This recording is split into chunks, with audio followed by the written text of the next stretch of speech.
Hello दोस्तों, कैसे हैं आप सब। तो आज 26 जनवरी है, मतलब रिपब्लिक डे है। तो हैप्पी रिपब्लिक डे। और ये 74वां रिपब्लिक डे मन रहा है इस बार। तो ये याद रखना है और अच्छा से मनाना है, लड़ना नहीं है किसी से। अच्छा से पर्व त्योहार का फेस्टिवल को मनाइए और अपना ख्याल रखिए। और आज है बसंत पंचमी, मतलब सरस्वती पूजा भी, जो विद्या देने वाली होती है, तो उनका भी पर्व है। उनका भी आज पूजा होता है, तो ये भी अच्छा से मनाना है और दोनों फेस्टिवल को अच्छा से मनाना है। और साथ में क्या करना है, पढ़ाई भी करना है। हम लोग का जो करंट अफेयर होता है 15 से 20 मिनट का डेली का होता है। अगर इतना डेली करके जाते हैं तो आप कोई भी एग्जाम देते हैं और उसमें करंट अफेयर पूछा जाता है तो आप कंफर्टेबल फील करिएगा, ठीक है। ये जो एग्जाम है, किस किस के एग्जाम के लिए करंट अफेयर महत्वपूर्ण होगा, तो अगर एनडीए का एग्जाम देते हैं, सीडीएस का देते हैं, सीएपीएफ का देते हैं, ईपीएफओ का देते हैं, जो भी वनडे एग्जाम लेता है यूपीएससी, जिसमें करंट अफेयर पूछा जाता है, उसके लिए यह क्या होगा, महत्वपूर्ण साबित होगा। कोई भी पीसीएस देते हैं, बिहार का देते हैं, यूपी का देते हैं, झारखंड का देते हैं, राजस्थान का देते हैं, एमपी का देते हैं, जिसमें करंट अफेयर पूछा जाएगा, उसके लिए यह क्या होगा, महत्वपूर्ण होगा। बैंक का कोई भी एग्जाम दे दीजिए, एसएससी का कोई एग्जाम दे दीजिए, रेलवे का कोई दीजिए, और भी जो कम्पिटिटिव एग्जाम होता है वो सारे एग्जाम के लिए क्या होगा, ये महत्वपूर्ण साबित होगा। साथ में इसका बैकग्राउंड भी पढ़ा दिया जाता है, स्टैटिक्स भी पढ़ा दिया जाता है। उससे क्या होता है, आपका उस जो क्वेश्चन पढ़ते हैं पूरा ध्यान में रहता है और पीछे का भी उससे मजबूत हो जाता है, ठीक है। वीडियो अच्छा लगेगा तो क्या करिएगा, लाइक करिएगा, कमेंट करिएगा, शेयर करिएगा, सब्सक्राइब करिएगा और बेल आइकन को दबा के रखिएगा ताकि आपको टाइम टू टाइम नोटिफिकेशन मिलता रहे। तो चलिए शुरू करते हैं। तो पहला क्वेश्चन है कि एससीओ मतलब कि Shanghai corporation organization film festival का आयोजन 27 से 31 जनवरी मुंबई में हो रहा है। उस फिल्म में वर्ल्ड प्रीमियम होगा। कौन सा भारतीय फिल्म है जो वर्ल्ड प्रीमियम होगा? तो पहला ऑप्शन है आपका गोदावरी, जो मराठी एक फिल्म है, अपत्था, जो एक क्या है, तमिल फिल्म है, और झेलो, जो एक गुजराती फिल्म है, और एक लास्ट क्या है कि मॉम आई एम अलाइव। ये कौन सा फिल्म है? ये रूसी एक फिल्म है। तो ये तो ऑप्शन आपका पहले ही कट जाता है क्योंकि ये भारतीय बोला गया है। तो इसमें जो सही उत्तर क्या है, अपत्था है, जो एक तमिल फिल्म है, ठीक है। ये बात याद रखिएगा, ठीक। तो इस सीओ के जो फिल्म फेस्टिवल हो रहा है उसमें किसको चुना गया है, अपत्ता को। एक तमिल फिल्म है, ये बात याद रखिएगा। और एक इसका निर्माता कौन है, मतलब डायरेक्टर कौन है, तो जो पद्मश्री और राष्ट्रीय पुरस्कार का विजेता है उनका नाम क्या है, प्रियदर्शन। यही क्या है, इस फिल्म का निर्माता है, ठीक है। इसका मुख्य किरदार में कौन है, तो अभिनेत्री उर्वशी है, ठीक। ये बात याद रखिएगा। इनका ये जो फिल्म हो जाए, ये जब बना लेंगे फिल्म, मतलब ये जो फिल्म बनाए हैं, इस फिल्म को जब बनाए तो इनका 700 फिल्म जुड़ हो गया, ठीक है। ये बात याद रखिएगा, 700वां फिल्म ये फिल्म लगाकर बनाए हैं, ठीक। अगर अब हम लोग एससीओ के बारे में जान लेते हैं, संघाई कॉरपोरेशन ऑर्गेनाइजेशन के बारे में। संघाई जो कॉरपोरेशन है एक बहुपक्षीय क्या है, संगठन है। बहुपक्षीय के मतलब दो से अधिक देशों से मिलकर बना हुआ है। मतलब ये बात याद रखिएगा। कब बना था, इसका स्थापना कब हुआ था, तो 15 जून 2001 ईस्वी को इसका स्थापना हुआ था। इसमें अभी 8 सदस्य देश हैं, ये बात याद रखिएगा। अभी 8 सदस्य देश है, जब बना था तब 6 सदस्य देश था। तो अभी कौन कौन है, चीन है, भारत है, कजाकिस्तान है, किर्गिस्तान है, रूस है, पाकिस्तान है, तजाकिस्तान है और उज्बेकिस्तान है। जब बना था तो फाउंडर कौन कौन था, तो चाइना था, रसिया था, उज्बेकिस्तान था, कजाकिस्तान था, किर्गिस्तान था और तजाकिस्तान था। इंडिया और पाकिस्तान कब जुड़ा, इंडिया और आपका पाकिस्तान कब जुड़ा है, पाक कब जुड़ा है, तो ये 2017 में जुड़ा इसमें, ठीक है। इंडिया की तरफ से साथ देने वाला रसिया था जब जुड़ रहा था, तो और पाकिस्तान का तो दोस्त इसमें था ही चाइना, तो वो इसको जोड़ने के लिए बोला था, ठीक है। ये बात याद रखिएगा। तो 9 जून 2017 को अस्थाना में जब सबमिट हो रहा था तब ये इंडिया और पाकिस्तान इसमें जुड़ा था। इसका हेडक्वार्टर भी जब पूछ लेगा तो आप बता दीजिएगा बीजिंग में है, जो चाइना में है, ठीक। इतना बात याद रखना है इसके बारे में। इससे ज्यादा वनडे एग्जाम में तो क्वेश्चन नहीं बनता है, ठीक।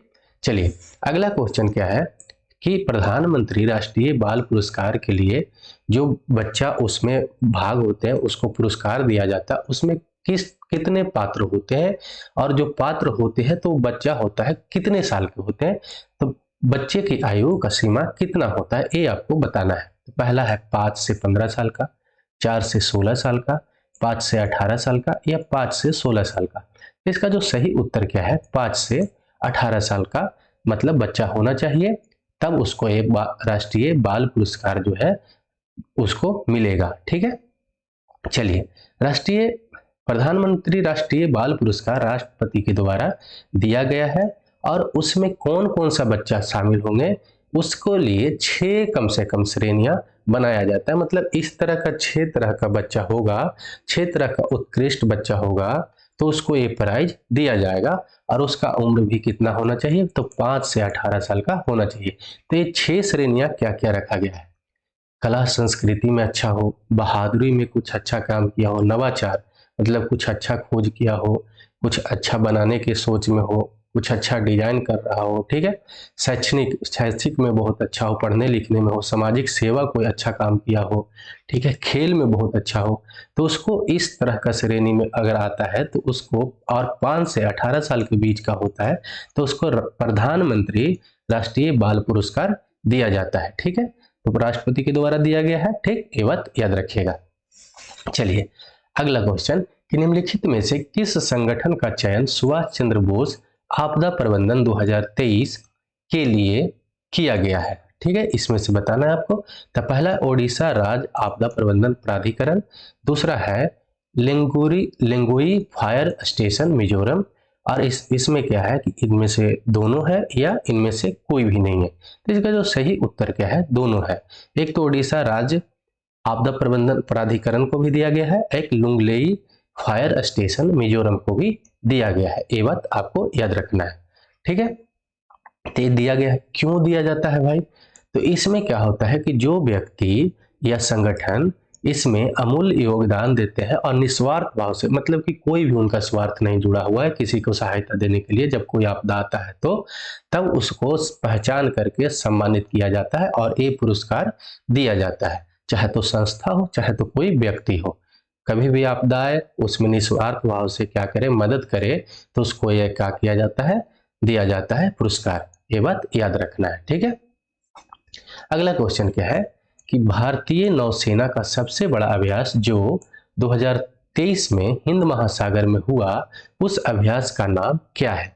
तो पहला ऑप्शन है आपका पैसेज, दूसरा है ट्रैपेक्स, तीसरा है एकता और चौथा है आपका वरुण। तो इसका जो सही उत्तर क्या है, आपका ट्रैपेक्स अभ्यास है, जो हाल ही में क्या हुआ है, हिंद महासागर में हुआ है और अभी हो भी रहा है। ठीक है, तो ये बात याद रखिएगा। भारतीय नौसेना के प्रमुख समुद्री जो अभ्यास है, ये ट्रैपेक्स जो है 2023 का संस्करण जनवरी से लेकर 23 मार्च तक, मतलब करीब करीब 3 महीना तक होगा। ठीक है, आयोजित किया जाएगा। इतना बात तो याद रखना है।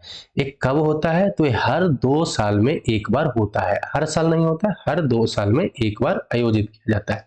ये जो आयोजन होता है इसमें सिर्फ नौसेना ही नहीं भाग लेता है, इसमें थल सेना, वायुसेना, तटरक्षक बल, जुड़ी परिसंपत्तियां भी भागीदारी इसमें क्या होते हैं, अपना निभाते हैं। वीडियो अच्छा लगेगा तो क्या करिएगा, लाइक कमेंट शेयर सब्सक्राइब करते चलिएगा। तो चलिए, अगला क्वेश्चन क्या है। अगला क्वेश्चन जो है आपके पास, सॉरी पीछे ही चले आए। हाँ, अगला क्वेश्चन क्या है कि राष्ट्रपति मतदाता दिवस कब मनाया जाता है। ठीक, राष्ट्रपति मतदाता दिवस कब मनाया जाता है। पहला ऑप्शन है 25 फरवरी को, दूसरा है 2 जनवरी को, तीसरा है 3 मार्च को, चौथा है आपका 25 जनवरी को। तो इसका जो सही उत्तर क्या है, 25 जनवरी को हर साल क्या होता है, राष्ट्रीय मतदाता दिवस मनाया जाता है। 25 जनवरी को 13वां है जो राष्ट्रीय मतदाता दिवस मनाया गया है। ये जो राष्ट्रीय मतदाता दिवस है, इस साल का विषय क्या है, तो nothing like voting I vote for sure. ये बात याद रखिएगा, थीम बहुत ज्यादा इंपॉर्टेंट हो जाता है। तो थीम क्या है, nothing like voting I vote for sure. ये बात याद रखना है। ये जो है किस साल से मनाया जा रहा है, तो 2011 से कार्यक्रम शुरू हुआ था, तो इस बार 13वां हुआ है। ठीक है, ये क्यों होता है, तो 25 जनवरी 1950 को निर्वाचन आयोग का स्थापना हुआ था और इसी दिन हुआ था 25 जनवरी को, इसीलिए 25 जनवरी को राष्ट्रीय मतदाता दिवस मनाया जाता है। इतना बात याद रखना है। ठीक है, चलिए, अगला क्वेश्चन क्या है कि जनवरी 2023 में भारत के किस देश को हराने के बाद, भारत ने किस देश को हराया तो AICC के ODI में रैंकिंग में फर्स्ट पोजीशन में आ गया है। तो पहला ऑप्शन है आपका न्यूजीलैंड, दूसरा है बांग्लादेश, तीसरा है नेपाल और चौथा है आपका ऑस्ट्रेलिया। तो पहला इसका आंसर सही है, जो न्यूजीलैंड को अभी हराया। न्यूजीलैंड के साथ 3 दिवसीय मैच हो रहा था ODI का, जिसमें 50-50 ओवर का होता है। ठीक है, ये बात याद रखिएगा। अगर मैच देखे होंगे तब तो कोई बात ही नहीं है। जो क्या हुआ कि इंडिया 3-0 से जीत गया, और इसको जीतते ही सीरीज को क्या हुआ कि इंडिया पहले पोजीशन पे आ गया और न्यूजीलैंड जो है नीचे पोजीशन पे चला गया। ठीक है, न्यूजीलैंड पहले फर्स्ट पोजीशन पे था, तो ये बात आप याद रखिएगा। ठीक, इतना जानकारी काफी होता है इसके लिए। चलिए अगला क्वेश्चन है कि किस देश की सरकार ने यानोमानी क्षेत्र में मेडिकल इमरजेंसी लगाने की घोषणा किया है। तो पहला ऑप्शन है आपका इंडिया है, दूसरा है ब्राजील है, तीसरा फ्रांस है और चौथा आपका चाइना है। तो इसका जो सही उत्तर है बी है, जो ब्राजील है। ब्राजील जो है यानोमानी क्षेत्र में मेडिकल इमरजेंसी लगाने की घोषणा किया है। ठीक, इसका डिटेल्स में पढ़िएगा तो क्या होगा। यानोमानी जो क्षेत्र है वेनेजुएला के बॉर्डर पर स्थित है, ये बात याद रखिएगा। इस क्षेत्र में क्या हो रहा है कि सोना का अवैध खनन और माइनिंग हो रहा है, उससे क्या हो रहा है, बच्चों के मौत हो रहा है। इससे क्या हो रहा है कि 570 बच्चा तो अभी तक मर चुका है, और कुपोषण और मलेरिया भी फैल गया है वहां पे। ठीक, कुपोषण मतलब जिसको बच्चा को कुछ खाना के लिए नहीं मिल रहा है, सही ढंग से विटामिन नहीं मिल रहा है, खाना तक नहीं मिल रहा है, तो विटामिन और प्रोटीन का तो बात ही छोड़ दीजिए। और उससे क्या हो रहा है, मलेरिया भी ज्यादा फैल रहा है, मच्छर उच्छर पर भी बहुत ज्यादा है, तो ये भी है। तो उससे क्या हो रहा है, बच्चा मर रहा है। कुपोषण इतना ज्यादा है कि अगर आप वो जाके फोटो देखिएगा, पिक्चर देखिएगा, तो क्या है कि बच्चा का छाती का पूरा हड्डी तक एकदम पूरा दिख रहा है। इससे क्या हुआ है, बहुत ज्यादा बच्चों का मौत हो रहा है। कुपोषित बच्चा ज्यादा ही हो रहा है, वहां पे ज्यादा फैलाव भी इसका विस्तार हो रहा है। और ये क्यों हो रहा है कि अवैध वहां पर सोने का क्या होता है, माइनिंग होता है, और वहां पकड़ पकड़ कर सभी लोगों को यूज किया जाता है। ठीक, ये बात याद रखिएगा। एक कहाँ पे हो रहा है, वेनेजुएला की बॉर्डर पर।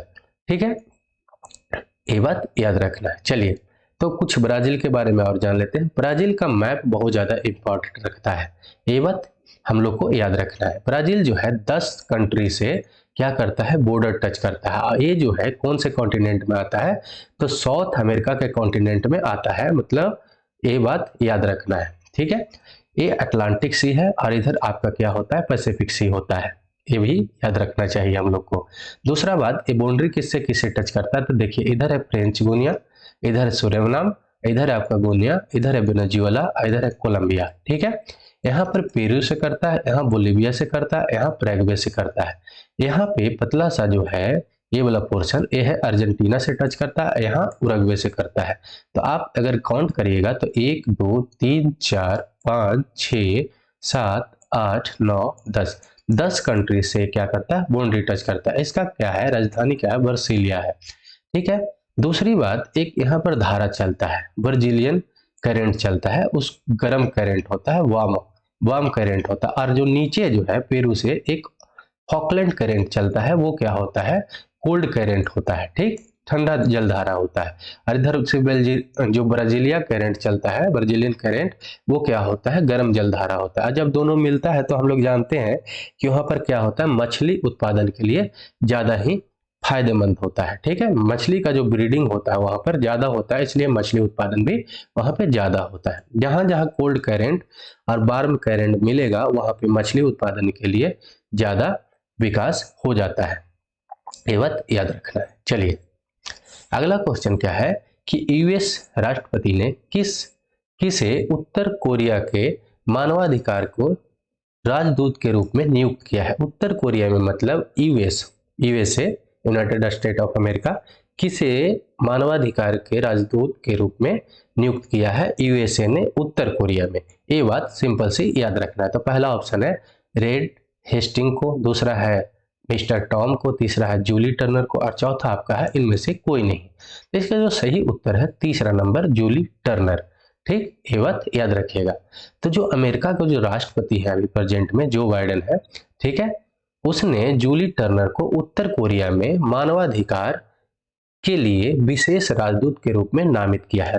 अब ये मानवाधिकार क्या होता है, मानवाधिकार जो वो होता है जो कोई भी देश में अपना मानव जो है मानव के रूप में कोई पैदा लिया है तो उसका कोई अधिकार होता है, कितना हमको क्या मिलना चाहिए, कोई पर्सनल है, कोई प्राइवेसी है, कोई कहाँ पे रहता है, उसको क्या चोरी से बचाना है, कैसे भी बिना मतलब के जेल में तो नहीं डाल रहे हैं, बिना मतलब के कुछ उस पर प्रताड़ित नहीं हो रहा है, ये सब उसको ध्यान में रखा जाता है और उसको मानव अधिकार को दिया जाता है, उसको जो एक नॉर्मल आदमी को मिलना चाहिए। ठीक है, इस मामले में अपना कंट्री बहुत अच्छा है।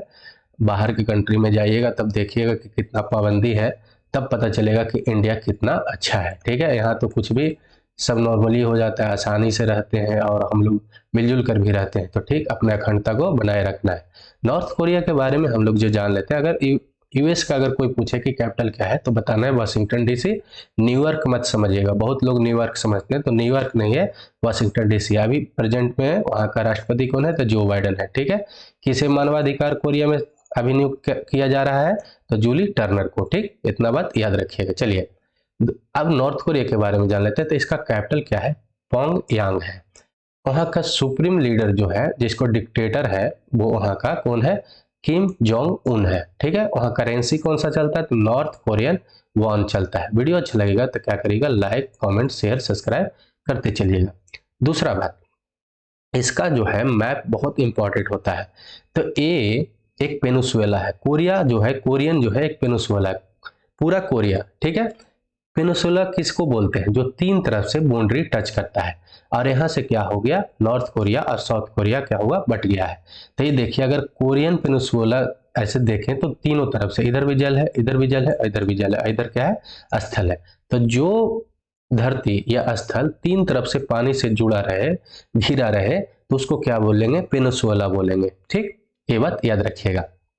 तो देखिए, ये जो है नॉर्थ कोरिया है, तीन से बाउंड्री टच करता है। इधर तो साउथ कोरिया से करता है, इधर चाइना से करता है, और इधर कितना पतला से रसिया से करता है। ठीक है, और दूसरा बात, ये जो बहुत इंपॉर्टेंट है कि साउथ कोरिया और नॉर्थ कोरिया का क्या होता है कि 38 पैरेलल लाइन क्या होता है जो डिवाइड करता है। ये बहुत बार क्वेश्चन पूछता है कि कौन सा लाइन है जो साउथ कोरिया और नॉर्थ कोरिया को क्या करता है, बांटता है। तो ये कौन सा लाइन है, 38 पैरेलल लाइन है, यही जो है आपका 38 पैरेलल लाइन है। ठीक, ये बात याद रखिएगा। चलिए अगला क्वेश्चन क्या है कि कहाँ 100 डेज टू बीट प्लास्टिक अभियान शुरू किया गया है। पहला है आपका दिल्ली, दूसरा है कानपुर, तीसरा है कोलकाता और चौथा है आपका मुंबई। इसका सही उत्तर क्या है, पहला मतलब दिल्ली ऑप्शन सही है। दिल्ली के उपराज्यपाल जो है विनायक कुमार सक्सेना जो है वो बोले हैं कि 100 डेज टू बीट प्लास्टिक अभियान वो शुरू किए हैं बोलकर। प्लास्टिक जो क्या है, बहुत दिनों तक क्या होता है, बिना सड़े गले जिस अवस्था में छोड़ दीजिए उसी अवस्था में ये रह जाता है। जब प्लास्टिक का खोज हुआ था तो ऐसा सब बोलता था और माना जाता है, और जब आप पढ़िएगा आर्टिकल तो भी देखिएगा उस समय का कि एक क्रांति आया है जो ऐसा है, जो बहुत हल्का है, बहुत फ्लेक्सिबल है, बहुत सड़ता भी नहीं है, गलता भी नहीं है, ऐसा माना गया था।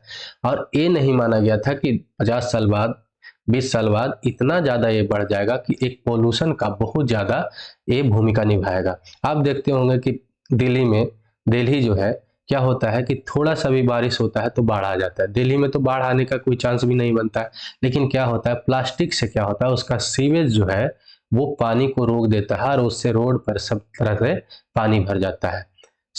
ऐसा माना जा रहा है कि अभी जो समुद्र जो है, समुद्र में इतना प्लास्टिक है और प्लास्टिक जो है माइक्रो फाइबर में टूट रहा है। माइक्रो फाइबर में टूटने से क्या हो रहा है कि मछली भी उसको खा रहा है और वो फूड चेन में प्रवेश कर रहा है धीरे धीरे। मतलब जो मछली खाएगा उसको, माइक्रो फाइबर को, और फिर मछली को आदमी खाएगा, फिर उसी तरह से क्या हो रहा है, वो रोटेशन आदमी में भी आने लगेगा और जो भी मछली को खाएगा, मतलब फूड चेन जो है अपना है इकोलॉजी में, वो क्या होगा, सब में फैल जाएगा। प्लास्टिक इतना तक इफेक्ट डाल रहा है, ये बात याद रखिएगा। तो प्लास्टिक तब तक खत्म नहीं हो सकता जब तक कि लोगों में अपने आप खत्म करने की सुविधा और अपना खुद का आत्मविश्वास नहीं आगे करेंगे कि चलिए अब इसको खत्म करते हैं, अपील नहीं लाएंगे अपने आप में जब तक नहीं खत्म होगा। यही वो बोले हैं कि दिल्ली वासियों से अपील की है कि प्लास्टिक को अपने जीवन से दूर करें। अरे यार, एक झोला तो ले ही जा सकते हैं ना, क्या। चलिए ठीक है, और वीडियो अच्छा लगेगा तो लाइक कमेंट शेयर सब्सक्राइब करते रहिएगा। चलिए अगला क्वेश्चन क्या है कि ममानी, ममानी मने जो बिहार में एक वर्ड होता है ममानी मने मामी होता है, वो नहीं समझना है। ममानी एक महोत्सव है, कहाँ पर आयोजित किया जाता है ये आपको बताना है। तो पहला ऑप्शन आपका पंजाब, दूसरा है हरियाणा, तीसरा है लद्दाख और चौथा ऑप्शन क्या है उत्तर प्रदेश। तो इसका जो सही उत्तर क्या है तीसरा है, मतलब लद्दाख में ये मनाया जाता है। ममानी जो एक है क्या है पारंपरिक महोत्सव है, ये बात याद रखिएगा। ये भोज उत्सव के लिए मनाया जाता है, भोज उत्सव के तौर पर ये मनाया जाता है। लद्दाख में सर्दियों में मनाया जाता है और सर्दियों में जानते हैं कि खाना वाना थोड़ा ज़्यादा ध्यान देना चाहिए, लेकिन इसके लिए तो नहीं, एक पारंपरिक महोत्सव है। और ममानी महोत्सव कहाँ मनाया जाता है? लद्दाख में मनाया जाता है। और क्या है कि ये जो भोज उत्सव के लिए, भोज उत्सव के तौर पर इसको मनाया जाता है। इतना सिंपल से याद रखना है। यहाँ पर अब हम लद्दाख के बारे में कुछ जान ले तो जो लद्दाख जो है पहले एक स्टेट था, कौन? जम्मू कश्मीर। जम्मू कश्मीर से 2 यूनियन टेरेटरी बना दिया गया तोड़कर उसको 2019 में, ठीक है। और 2019 के 31 अक्टूबर को, मतलब कि सरदार वल्लभ भाई पटेल का जो जन्मदिन है लौह पुरुष का, उनके जन्मदिन पर क्या हुआ कि जम्मू कश्मीर एंड लद्दाख को क्या किया गया, लद्दाख को क्या किया गया, यूनियन टेरेटरी बना दिया गया दोनों का, ठीक है, केंद्र शासित प्रदेश बना दिया गया ये दोनों को। पहले उसमें क्या था कि जम्मू कश्मीर पे 370 धारा लगा हुआ था जो विशेष राज्य का दर्जा प्राप्त करता था और उसका कुछ अलग ही विशेषता दिया गया था, वो अपना मनमानी भी बहुत करता था। इसको हटा दिया गया है अब, और उसको क्या कर दिया गया है, एक अखंड भारत में जोड़ भी दिया गया। अब सब जगह संविधान एक जैसा हो गया है, ठीक है, ये बात याद रखिएगा। तो कब जोड़ा गया था? तो 2019 में 31 अक्टूबर को दोनों को यूनियन टेरेटरी में जोड़ दिया गया एक तरह से। चलिए अब जो है लेफ्टिनेंट गवर्नर कौन है यहाँ के? अभी राधा कृष्णा माथुर है, ठीक, ये बात याद रखना। हाई कोर्ट क्या है? तो जम्मू कश्मीर और लद्दाख, वो दोनों के लिए हो गया है अब, ठीक है, ये बात याद रखना है। चलिए अगला क्वेश्चन क्या है कि किस एयरपोर्ट ने best sustainable green field airport का अवार्ड जीता है? तो पहला ऑप्शन क्या है? गोवा एयरपोर्ट है, पटना एयरपोर्ट है, दिल्ली एयरपोर्ट है या मुंबई एयरपोर्ट है? तो इसका जो सही उत्तर क्या है आपका? गोवा एयरपोर्ट है। गोवा एयरपोर्ट का एक क्या है, मनोहर इंटरनेशनल एयरपोर्ट है, जो क्या है best sustainable green field airport का पुरस्कार जीता है। अब हम लोग को इसमें जानना है कि ग्रीनफील्ड होता क्या है। देखिए आप इकोनॉमिक्स पढ़िएगा तो क्या होगा, उसमें एक ग्रीन फील्ड होता है, एक ब्राउन फील्ड होता है। ग्रीन फील्ड उसे बोलते हैं जहां पे कोई भी अभी तक काम नहीं किया गया हो, मतलब वो जमीन एकदम जमीन पड़ा हुआ हो, उस पर कोई भी काम नहीं किया गया हो, एकदम प्लेन हो, और उस पर नया तरह से काम किया जाए तो उसको क्या बोलेंगे? ग्रीन फील्ड परियोजना बोलेंगे। ब्राउन फील्ड उसे बोलते हैं जहां पे पहले से कोई प्रोजेक्ट लगा हुआ है और उसमें कुछ विकास किया जा रहा है या कुछ विकसित किया जा रहा है, उसका इंफ्रास्ट्रक्चर बदलाव हो रहा है, उसमें टेक्नोलॉजी जोड़ा जा रहा है, उसको क्या बोलेंगे? ग्रीन फील्ड बोलेंगे, ठीक है, सॉरी ब्राउन फील्ड बोलेंगे। और ग्रीन फील्ड किसको बोलेंगे? जहां पे कुछ भी अभी तक नहीं हुआ और उसको नया तरीका का बनाया जा रहा है, मतलब एकदम प्लेन है और उस पर नया चीज बनाया जा रहा है, उसको ग्रीन फील्ड प्रोजेक्ट कहते हैं। उसी तरीका से ये क्या होता है कि जो ग्रीन फील्ड एयरपोर्ट क्या होता है, नई और अविकसित जमीन पर बनाए गए एयरपोर्ट को ग्रीन फील्ड एयरपोर्ट कहा जाता है, ठीक है। ग्रीन फील्ड का जो इसमें जो शब्द का जो कनेक्शन होता है सॉफ्टवेयर और इंजीनियरिंग से होता है, ठीक है। कुछ भी काम ना किया गया हो और उस पर अगर एयरपोर्ट बनाया गया हो तो उसको क्या बोलेंगे? ग्रीन फील्ड एयरपोर्ट बोलेंगे। एकदम सिंपल सी भाषा में याद रखना है। ग्रीन फील्ड प्रोजेक्ट का मतलब ही होता है जहां पर कोई भी काम अब तक नहीं किया गया हो और अभी काम उस पर शुरू किया गया हो उस जमीन पे, उसको क्या बोलेंगे? ग्रीन फील्ड प्रोजेक्ट बोलेंगे। और जब कोई एयरपोर्ट का जोड़ दिया तो एयरपोर्ट बोल देंगे, ठीक है, ठीक है। और ये एयरपोर्ट है क्यों बनाया जाता है कि मान लीजिए कि गोवा में 2 एयरपोर्ट अभी हो गया, तो वहां पे मानिए कि पहले क्या था कि जो पुराना एयरपोर्ट था वहां पे भीड़ बहुत ज्यादा हो गया था, उसको भीड़ को कम करने के लिए क्या होगा? उस भीड़ को कम करने के लिए एक बगल में थोड़ा दूरी पे क्या किया जाएगा? एक नया एयरपोर्ट बनाया जाएगा और उससे क्या होगा? भीड़ का कमी हो जाएगा पुराना एयरपोर्ट के लिए। इसीलिए क्या होता है ज्यादा तक बनाया जाता है। जैसे कि दिल्ली के लिए भी एक एयरपोर्ट बगल में बनाया गया है, ठीक है, तो ये बात याद रखना है, ठीक। तो वीडियो अच्छा लगा हो तो क्या करिएगा, लाइक करिएगा, कमेंट करिएगा, शेयर करिएगा, सब्सक्राइब करिएगा और बेल आइकन को दबा के रखिएगा ताकि आपके पास टाइम टू टाइम नोटिफिकेशन मिलता रहे। तो आज के लिए इतना है। तो दोनों फेस्टिवल को मनाना है अच्छा से और पढ़ना भी है। तो चलिए, जय हिंद, जय भारत।